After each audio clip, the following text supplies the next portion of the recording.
Katsingining! Punta po tayo mga boss sa dagat.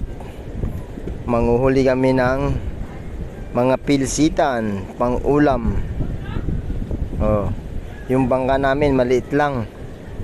Gapapil na lang ang angat sa tubig. Yan, tsingining. Kaway-kaway pag may time. Kape habang nag-i-edit. Ayan, napakalalim ng tubig dyan. Oops, patawa-tawa si boss GR. Kaway-kaway pag may time. Nakababa na sa bangka. Nandito na kami sa hubasan. Yan, may nakitang konting isda. Mamaya na namin ipapakita niyan pag ano na, kung may huli.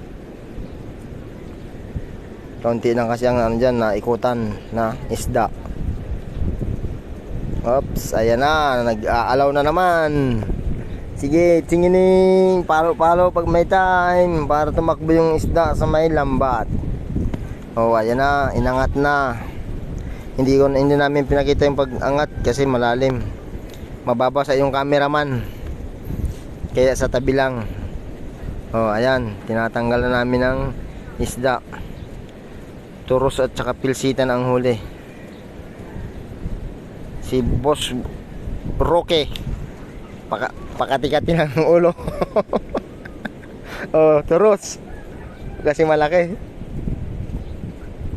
Ayan, diretsuhan na. Gabi na nung nakauwi. Ayan. Ayun yung pamangkin ko, yung kasama ko sa dagat. At saka si Rocky. Apat yung magkakasama. 3 na lang kaming natira. At nauna na yung iba. Ayan, halo-halo ang huli. Ayan, pipiliin na yung mga iba-ibang isda. May tumatakbong tusa. Tingining, merong katambak, ipos, at saka lupak-lupak. May mga turos na taman-taman laki. Saka may maliliit pilsitan. Pili-pili muna tayo. Pagkatapos ipili, hahatiin na para makaulam na sila. Pirili na kami dyan mga katsingining. Mayroong isang pugot, solo lang.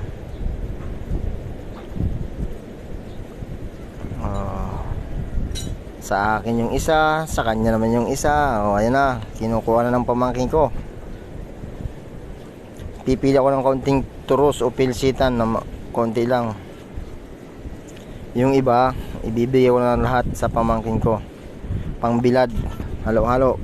Pilsitan, lubayan, at saka kubalan. Mga maliliit lang na isda pero masiram o manamit.